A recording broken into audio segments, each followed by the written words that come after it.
오늘은 이사야서 53장 말씀을 통해 우리를 향한 하나님의 뜻을 함께 살펴보고 또 기도의 제목을 찾고자 합니다.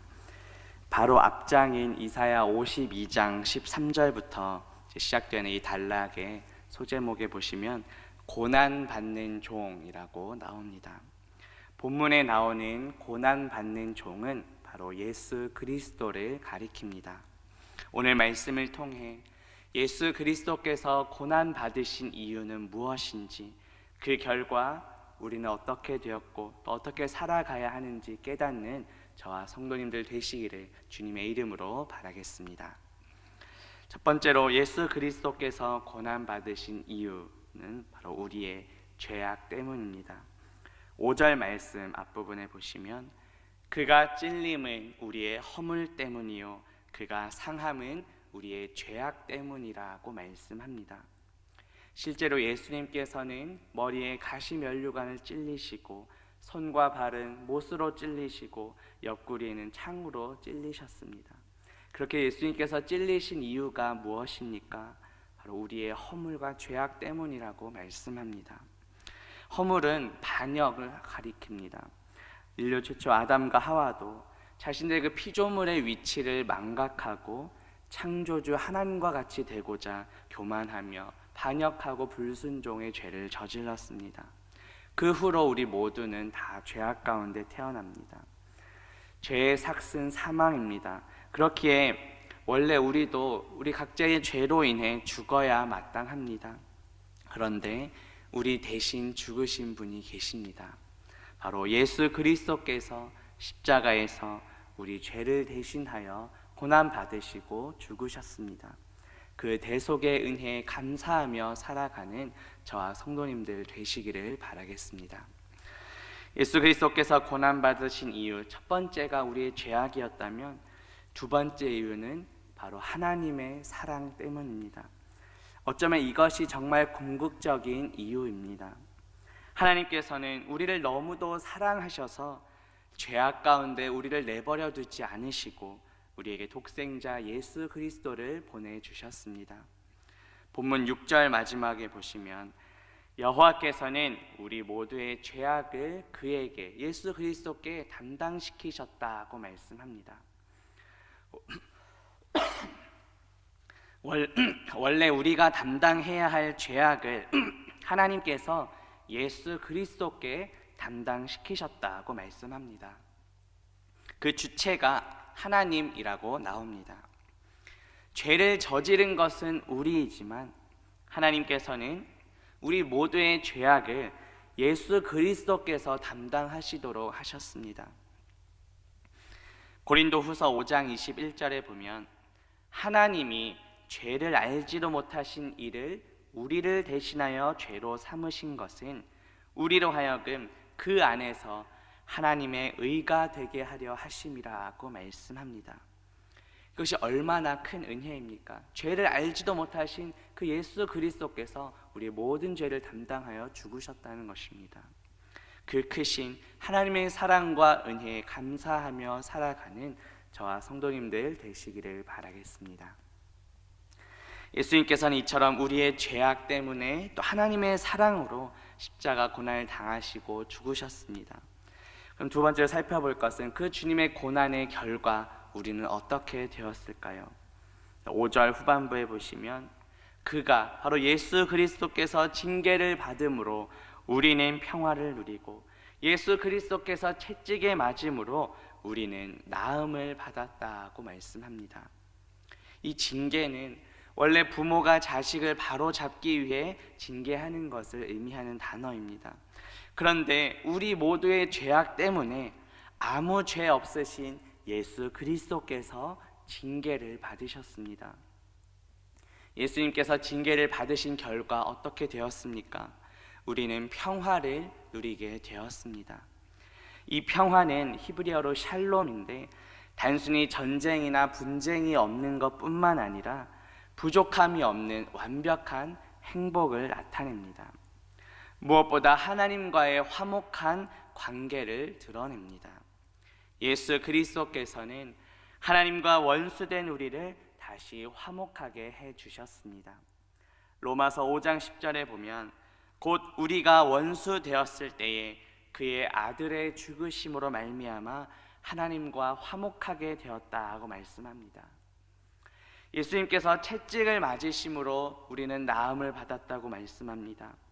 실제로 예수님께서는 십자가 형벌을 받으시기 전에 채찍질을 당하셨고 또 얼굴에 침뱉음을 당하시고 주먹과 손바닥으로 맞으셨습니다. 이렇게 수치당하고 모욕을 당하신 이유는 바로 우리의 죄악 때문이었습니다. 그런 주님께서 그렇게 수치당하시고 고난당하신 덕분에 우리가 나음을 얻었습니다. 이 나음을 받았다는 것이 수동태로 표현됩니다. 이 말은 우리 스스로는 우리를 구원하고 또 하나님과 화목해질 수 있는, 회복될 수 있는 어떠한 공로도 없다는 것입니다. 오직 하나님의 사랑과 예수 그리스도의 은혜 덕분에 우리가 나음을 받게 되었습니다. 따라서 구원은 우리에게 거저 주신 하나님의 은혜요 선물입니다. 에베소서 2장 8절에 보면 너희는 그 은혜에 의하여 믿음으로 말미암아 구원을 받았으니 이것은 너희에게서 난 것이 아니요 하나님의 선물이라고 말씀합니다. 이 은혜에, 이 주신 선물에 감사하며 살아가는 저와 성도님들 되시기를 바라겠습니다. 마지막으로 은혜 받은 우리는 어떻게 살아가야 합니까? 먼저 받은 은혜와 사랑을 누리며 살아가야 합니다. 5절 중반에 그가 징계를 받음으로 우리는 평화를 누리고 라고 말씀합니다. 우리는 이미 하나님의 크신 사랑과 예수 그리스도의 은혜를 받은 자들입니다. 이미 하나님께 많은 은혜와 축복을 받은 존재입니다. 어제 우리 부흥회 설교 말씀 중에도 이미 냉장고 안에 많은 음식이 있는데 어디에 무엇이 있는지도 모른 채 문을 닫고 살아가는 자들이 많다고 합니다. 우리의 모습도 혹시 그와 같은지 아는지는 돌아보아야 할 것입니다. 이미 받은 은혜에 감사하며 그 은혜를 누리며 살아가야 합니다. 로마서 5장 1절에 보면 우리가 믿음으로 의롭다 하심을 받았으니 우리 주 예수 그리스도로 말미암아 하나님과 화평을 누리자라고 말씀합니다. 어제 설교 중에서도 예수님께서 우리의 신랑 되시며 우리는 그리스도의 신부라는 말씀을 들었습니다. 신부는 신랑의 모든 것을 소유합니다. 따라서 예수 그리스도께서 고난당하시고 십자가에서 죽으시고 부활하신 그 모든 은혜와 그 생명이 우리 안에도 있는 줄 믿습니다. 그리스도의 신부로서 이미 받은 은혜와 사랑을 누리며 살아가는 저와 성도님들 되시기를 바라겠습니다. 우리는 주님께 받은 은혜와 사랑을 누릴 뿐만 아니라 이제는 받은 은혜와 사랑을 전하며 살아가야 합니다. 우리가 은혜와 사랑으로 충만할 때 그것이 우리의 삶 속에서 넘쳐 흐르고 흘려보낼 수 있습니다. 어제 우리 2부 설교 시간에 구속이신 예수 그리스도라는 제목으로 그 예수님의 십자가 순환 예고 말씀을 들었습니다. 그러면서 오늘 본문인 이사야 53장 말씀을 언급하셨습니다. 예수 그리스도께서 십자가 고난을 당하심으로 우리가 나음을 입은 것처럼 우리가 살아가는 동안에 받게 되는 그 고난을 통해 누군가 나음을 얻을 수 있게 해야 된다는 말씀을 들었습니다. 우리가 살아가다 보면 여러 가지 고난을 당할 때가 있습니다. 이것은 그리스도인이라고 해서 면제가 되지는 않습니다. 그런데 우리가 삶 속에서 받는 고난을 통해 예수 그리스도의 고난에 동참하게 됨을 깨닫고 또 그로 인해 누군가 나음을 얻게 된다면 그 역시 주님의 은혜인 줄 믿습니다. 그렇다면 어떻게 우리는 삶 속에서 주님의 사랑과 은혜를 전할 수 있습니까? 길이요 진리요 생명 되시는 예수 그리스도께로 인도해야 합니다. 원래 우리 인간은 어떠한 존재입니까? 6절 앞부분에 보시면 우리는 다 양 같아서 그릇 행하여 각기 제 길로 갔거늘 이라고 말씀합니다. 양은 고개를 숙이고 풀을 뜯어 먹을 때 자기 바로 앞에 있는 풀에만 급급해서 어디로 향하고 있는지 모르는 그런 경우가 많다고 합니다. 또 양은 다른 양들이 놀라서 달아날 때 이유도 모른 채 덩달아 또 쫓아가는 속성도 있다고 합니다. 마찬가지로 우리 인간은 바로 눈앞의 탐욕에만 급급하여 범죄의 유혹에 빠집니다. 자신이 가는 길이 멸망인지도 모른 채 다수의 사람들에 휩쓸려서 그 길로 가는 경우도 있습니다. 사사기에 나오는 말씀처럼 각기 자기의 소견에 옳은 대로 우리는 살아가고 있습니다.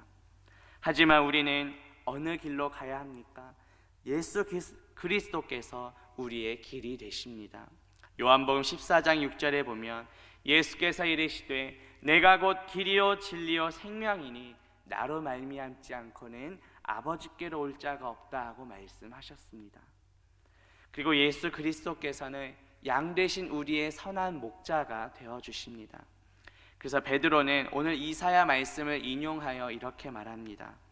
베드로전서 2장 24절 25절에 보면 친히 나무에 달려 그 몸으로 우리 죄를 담당하셨으니 이는 우리로 죄에 대하여 죽고 의에 대하여 살게 하려 하심이라. 그가 채찍에 맞음으로 너희는 나음을 얻었나니 너희가 전에는 양과 같이 길을 잃었더니 이제는 너희 영혼의 목자와 감독 되신 이에게 돌아왔다고 말씀합니다. 따라서 우리는 먼저 길 되신 예수 그리스도께로 나아가야 합니다. 그리고 믿지 않는 이웃들도 우리의 영혼의 목자 되시는 예수 그리스도께로 돌아오도록 우리가 인도해야 합니다. 이것이 우리가 삶 속에서 이미 주님께서 주신 그 은혜와 사랑을 전하는 방법입니다. 삶 속에서 받은 은혜와 사랑을 전하며 살아가는 저와 성도님들 되시기를 바라겠습니다. 이제 말씀을 맺으합니다. 오늘 말씀을 통해 예수 그리스도께서 고난 당하신 이유가 무엇인지, 그리고 우리는 그 결과 어떻게 되었고 어떻게 살아가야 하는지 살펴보았습니다. 예수 그리스도께서는 우리의 죄악 때문에 그리고 하나님의 사랑으로 인하여 십자가 고난을 당하셨습니다. 그 결과 우리는 평화를 누리고 나음을 얻게 되었습니다. 이제 삶 속에서 받은 은혜와 사랑을 누리고 그 은혜와 사랑을 전하며 살아가는 저와 성도님들 되시기를 주님의 이름으로 바라겠습니다. 같이 기도합니다. 하나님 아버지, 오늘 말씀을 통해 예수 그리스도께서 고난당하신 이유가 무엇인지, 또 그 결과 우리는 어떻게 되었고 어떻게 살아가야 하는지 깨닫게 하시니 감사합니다. 예수 그리스도께서는 우리의 죄악 때문에 그리고 하나님의 사랑으로 인하여 십자가 고난을 당하셨습니다. 그 결과 우리는 평화를 누리고 나음을 받았음을 믿고 감사드립니다. 삶 속에서 받은 은혜와 사랑을 누리고 그 은혜와 사랑을 전하며 살아가는 우리 모두가 되게 하옵소서. 예수 그리스도의 이름으로 기도합니다. 아멘.